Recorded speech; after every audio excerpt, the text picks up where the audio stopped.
Assalamualaikum warahmatullahi wabarakatuh. Alhamdulillah kita bisa bertemu kembali dalam keadaan sehat walafiat. Ibu harap anak-anak tetap semangat dalam pembelajaran yang akan Ibu sampaikan tentang bergaul sesuai dengan ajaran agama, bimbingan konseling kelas 9. Tujuannya, siswa dapat memahami pentingnya bergaul sesuai dengan kaidah ajaran agama. Kedua, siswa dapat menjalankan pergaulan sosial berdasarkan kaidah ajaran agama. A. Pentingnya pergaulan sosial berdasarkan kaidah ajaran agama. Manusia tidak bisa menjalani kehidupan sendiri karena pada dasarnya manusia adalah makhluk sosial yang harus bergaul, bersosialisasi, dan saling membutuhkan. Bergaul merupakan kebutuhan setiap orang dan merupakan tuntutan setiap dalam hidup. Dituntut harus saling menjaga perasaan, tidak boleh menyakiti, dan buruk sangka. Untuk menghindari itu semua, maka harus dilandasi dengan kaidah ajaran agama. Pergaulan yang dilandasi dengan kaidah ajaran agama akan membuat orang lain merasa nyaman, senang, dan tidak merasa terancam, damai saat bersama kita, karena sudah yakin dan percaya bahwa kita orang yang bertanggung jawab dan menjunjung tinggi kepedulian dan privasi.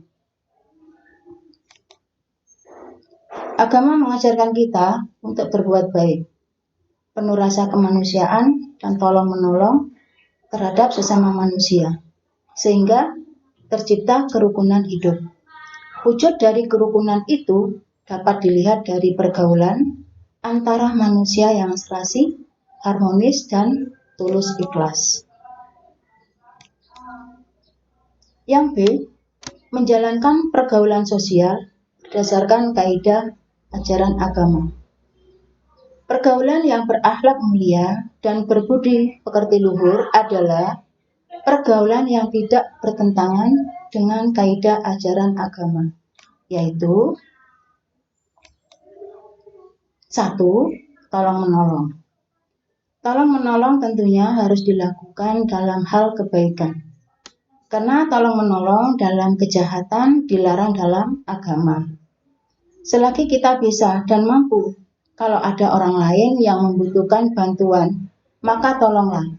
Karena pada suatu saat kita pasti juga membutuhkan bantuan atau pertolongan dari orang lain. 2. Tidak sombong. Tidak bersikap sombong pada orang lain. Apabila bersikap sombong, maka orang lain merasa tidak senang saat bersama orang yang sombong. 3. Saling menghormati. Sesama manusia harus saling menghormati, tidak boleh saling merendahkan. Keempat, rendah hati. Orang yang rendah hati banyak disenangi temannya, karena sifat rendah hati sangat menyenangkan dan orang tersebut terlihat memiliki karisma tersendiri. 5. Pemaaf. Sikap pemaaf sangat dianjurkan dalam agama.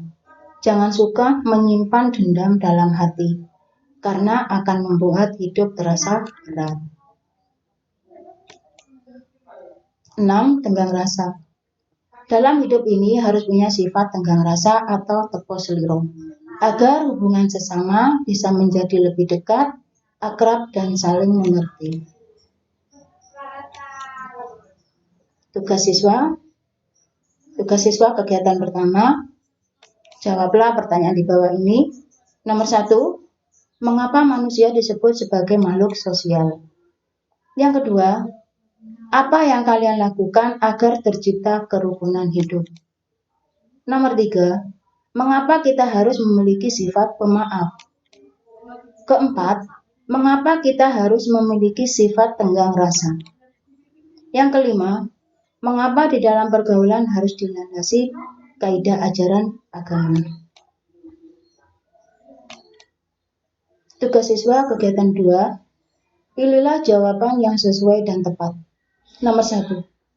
Jika ada teman yang terkena musibah, sebaiknya A. Segera menolong sekuat tenaga dan pikiran. B. Segera memberikan motivasi untuk tabah. C. Mencarikan bantuan. D. Segera menengok. Untuk nomor 2. Jika memiliki teman yang sombong, sebaiknya A. Dijauhi saja biar tahu rasa. Yang B.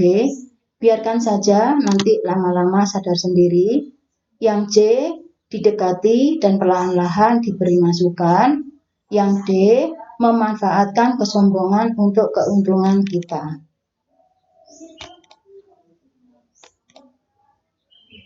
Nomor 3. Saat kalian menjadi juara kelas, sebaiknya A. Bangga dengan prestasi. B. Tetap rendah hati. C. Menganggap itu adalah hal yang biasa. D. Minta hadiah pada orang tua. Soal nomor 4. Teman kalian pernah berbuat jahat pada kalian. Suatu ketika minta maaf, sebaiknya A. Mau memaafkan dengan syarat mengganti kerugian dulu. B. Tidak memaafkan karena masih sakit hati. Yang C. Secara ikhlas mau memaafkan. Yang D. Harus janji tidak mengulang lagi. Soal yang kelima. Jika teman bergaul kalian ada yang suka mabuk-mabukan, sebaiknya A. Pelan-pelan mengingatkan bahwa hal itu dilarang agama. Yang B. Mengingatkan sambil kita ikut minum agar tidak tersinggung. Yang C. Diam saja, yang penting kita tidak ikutan. Yang D. Perlahan-lahan menjauhi. Sekian, terima kasih yang Ibu sampaikan. Silakan tugas dikerjakan. Terima kasih. Assalamualaikum warahmatullahi wabarakatuh. Jangan lupa follow sosial media sekolah kita untuk mendapatkan info terkini seputar sekolah kita.